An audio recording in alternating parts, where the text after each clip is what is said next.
What's up, wrestling fans? Week 8 Wednesday recap in men's den. It is Friday night. It's late, so it'll probably be a little quick.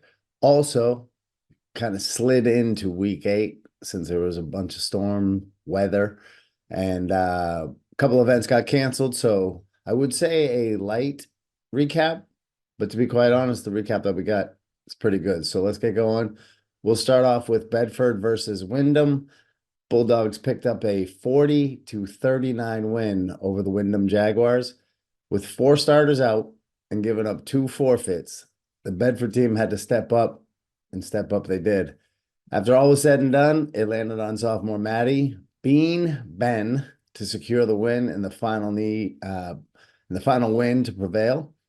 And if you're on Facebook and you're friends with I would imagine Dad, the Bedford Bulldogs. Great video of him kind of being excited after the match. And so, good win for the sophomore. Pelham beat up on poor Mascenic 78-0. Expectedly handled the young Mascenic team with 7 pins, including Lex Kiernan, Hunter Knight, Matt Raymond, 106, 13, and 20. The usual suspect in Harrington, Nathan Mascenic, and then Russell Leonard and Victor Zanoni. Again, all by fall. And I bet Nathan Mascenic has more wrestling experience than the whole Mascenic team. Give it time, put the work in, and this program can build up similar to a Nathan Mascenic. Takes time. The sport is one of those sports. You can give somebody a ball, and if they're fast, they can run and go. Doesn't matter how athletic you are in the sport. You have to learn the sport. There's top, bottom, and neutral, and there's offense and defense in all 3 positions.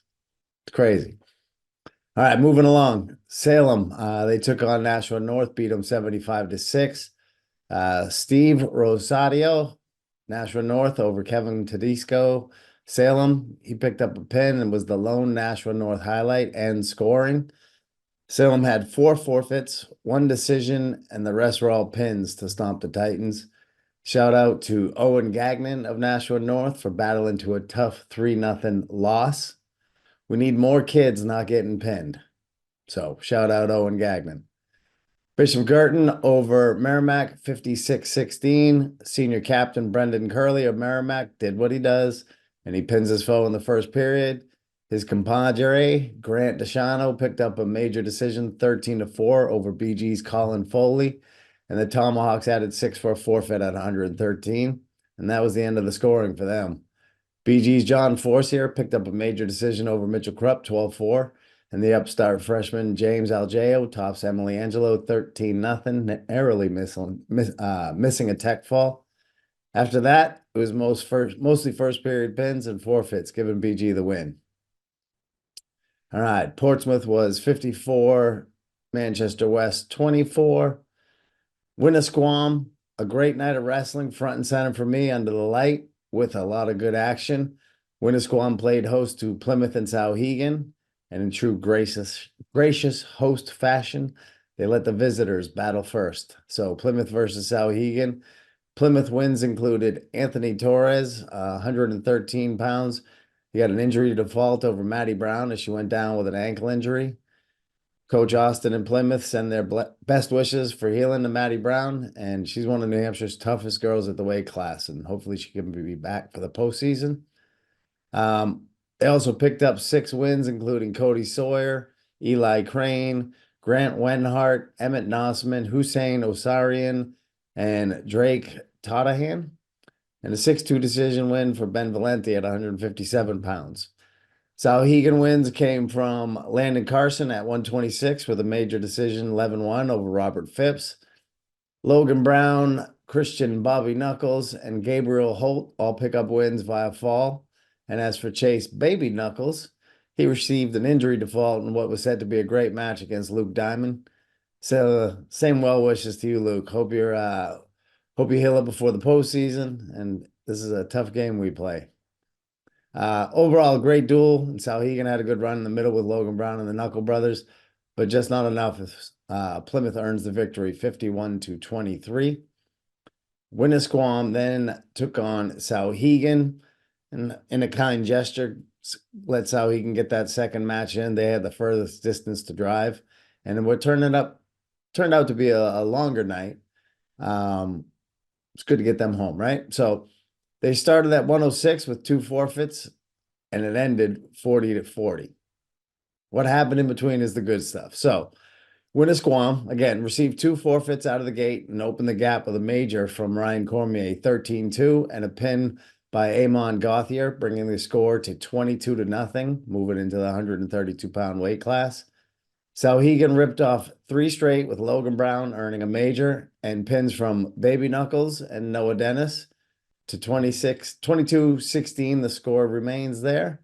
And then in true Bobby Knuckles fashion, Christian bumped up to face Bear standout Henry Osmer to help the team.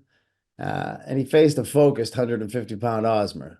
I have to say, watching Osmer this season, he's a man on a mission. There's a maturity, a focus, there's a determination to reach a goal. And in his eyes, business. And that was unfortunate for Bobby Nux. Osmer was not to be denied. He picked up a first period pin. And I can tell you, though, there was only one competitor that was happy with the outcome. So tough match for Knuckles, but great to see the studs coming together to clash heads and bring in the score to 28-16. So after Souhegan takes 4 of the next via fall, the final score ended in a tie at 40 apiece. We move to the rule book. Criteria F, least amount of forfeits. And the second year in a row, these teams ended in a tie going to criteria, with Winnisquam taking the win this year. So great match. Again, under the light, good environment, good crowd from all the teams that were there. And then so we closed it out with Plymouth versus Winnisquam. And this match came down to the heavier weights. The score was 25-18 after Osmer, again, pinned his opponent at 150, leaving Plymouth trailing by 7. Taking the next 6 or 7 by way of pin, and only surrendering a decision loss to Philip Romp, 5-2 over Alex Fury, and winning the match 48-28. There was a huge triple overtime match at 2:15. Hussein Osarian pulled out the victory with a last-second takedown in regulation and an escape in the third overtime and a takedown in sudden victory. The match sealed the duel and was simply padding with the other big men pins. So Plymouth looking good late in the regular season. Hopefully the loss of Diamond isn't season long. Every wrestler that weighed in got a match for all 3 teams. Some JVs got 2. It was a long night. And to quote Coach Austin, and for that reason, it was a great night. All right, Spaulding and Alvirne, they got together. 47-30, Red Raiders take them down. Starting at 165, Alvirne got going in a hurry, including the decision. A huge 7-5 victory for Shane Mackey over Spaulding's Sawyer Goodwin at 175. And Quentin Tetrault and Sean Boudreau pinning their foes to start the meet 18-0 for Alvirne. Spaulding took 8 of the next 10 to close the night off with a 47-30 win. The big men of Alvirne were looking good in the match, though. So Conval versus Raymond. Conval takes 40-30. Hollis-Brookline 55, Milford 15. Included a good match between Caden Bruseo of Hollis-Brookline and Kyle LaJoy of Milford.